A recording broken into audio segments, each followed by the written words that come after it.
Saudações, eu sou o Android. Nesse vídeo eu vou fazer 5 filmes de animação subestimados e 5 filmes de animação superestimado, parte 2. Lembrando que a primeira parte está na descrição e a ordem é assim: um subestimado, um superestimado, um subestimado, um superestimado. Mas caso se perca, presta atenção: se esse ícone aparecer, quer dizer que é subestimado, mas se esse ícone aparecer, quer dizer que é superestimado. Então quem deu a sugestão está na descrição.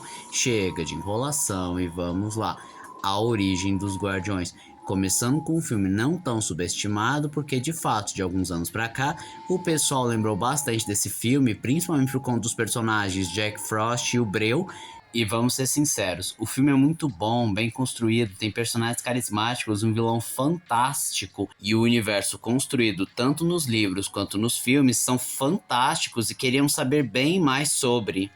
Carros. Agora para uma franquia que o pessoal não vai achar tão ruim de dizer que é superestimado e admitir que a Pixar só insistiu nessa franquia porque é rentável pra caraca.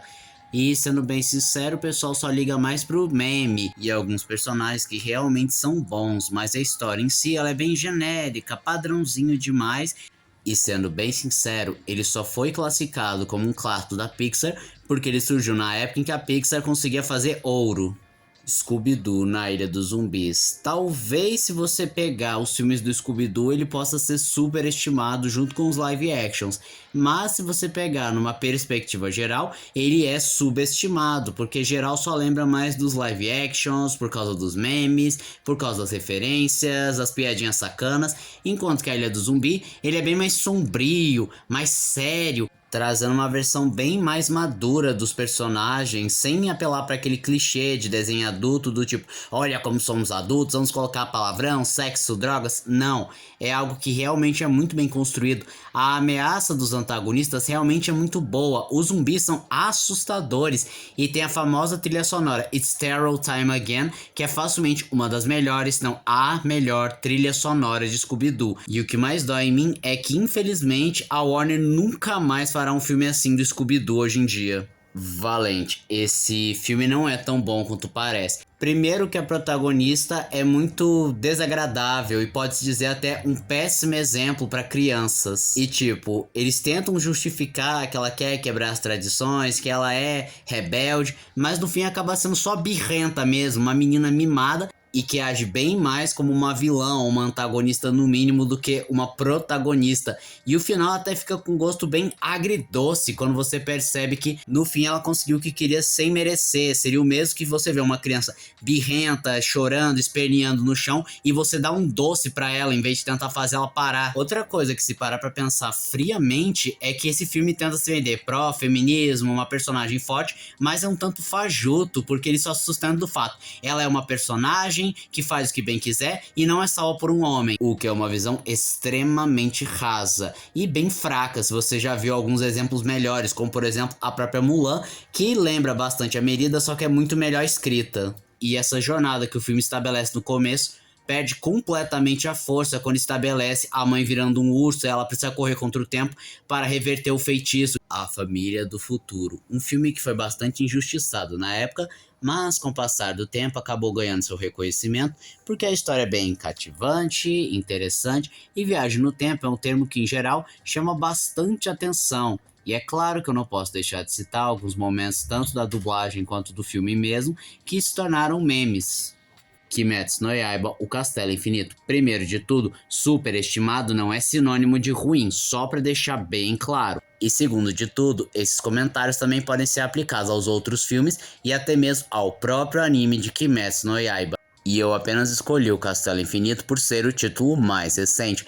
E o grande motivo por que esse filme é superestimado é por causa da animação, que é incrivelmente boa, de excelente qualidade, mas se você tirar a animação fantástica, você tem uma história ok, com personagens bons, uma história empolgante, mas no fim as pessoas só puxam a bola de Kimetsu no Yaiba por conta da animação fantástica. Klaus, vocês pediram muito que eu citasse e eu não poderia concordar mais do que isso.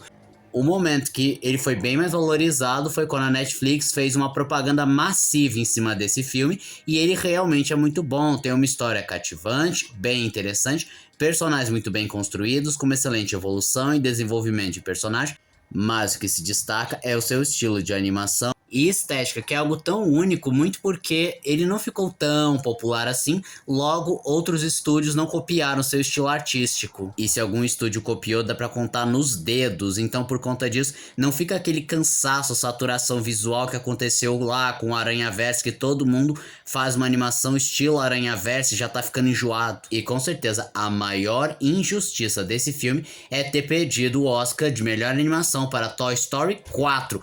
O que pra mim foi uma falta de respeito com essa animação, pois Toy Story 4 é um filme terrível, medíocre, péssimo. Encanto, talvez eu seja espancado? Eu não ligo, pra ser sincero, Encanto é bem superestimado. Muito porque teve sim a sua fase de saturação, mas também porque o final perde muito o impacto, tentando colocar as relações humanas como um problema, que eu sei que relações humanas, familiares tóxicos, a negligência é algo mais palpável do que um vilão de chifres ou um vigarista de bigode com risada maligna, mas convenhamos que a ausência de um vilão real, aquele mal mesmo, enfraquece demais a trama, porque a gente gosta de ver o bem contra o mal. E na minha opinião pessoal, eu acho que eles não deveriam ter recuperado os poderes depois de terem reconstruído a casa, porque, não sei, eu acho que o pessoal não merecia permanecer com esses poderes, ou o fato deles terem recuperado os poderes é uma covardia narrativa, como se eles não quisessem abandonar o status quo. Que é óbvio que eventualmente a Disney vai querer fazer uma sequência de Encanto, aí não seria viável ter os Madrigal sem poderes. Mas agora, o maior problema de Encanto, que de fato eles até conseguiram explorar bastante algumas questões emocionais, de desenvolvimento e relações humanas, mas por eles terem focado demais e terem se esquecido de alguns detalhes da história, gerou várias dúvidas e lacunas dentro da trama que facilmente se transformam em furo de roteiro, e do jeito que essas dúvidas e lacunas foram criadas, é impossível você tratar os Madrigais como pessoas boas. Exemplo, a Dolores, que literalmente consegue ouvir um prego caindo a não sei quantos quilômetros de distância, mas curiosamente nunca ouviu a voz do Bruno pelas paredes. E não, ela não consegue desligar a audição dela, tanto que eles têm teorias dizendo que a Dolores propositalmente quis destruir a vela para poder se livrar da maldição da audição suprema. E com esse detalhe, a Dolores simplesmente é uma pessoa sádica e a pior membro da família Madrigal. Planeta Hulk. Eu realmente estou impressionado que o Hulk tem a maioria dos filmes bons. E como eu mencionei na parte 1, os filmes animados da Marvel são os mais subestimados, principalmente se você compara com as animações da DC, e Planeta Hulk não foge à regra, sendo uma animação muito boa, fiel à história em quadrinhos, com ótimas lutas, uma história envolvente, e é claro, o Hulk, que facilmente é um personagem bem carismático.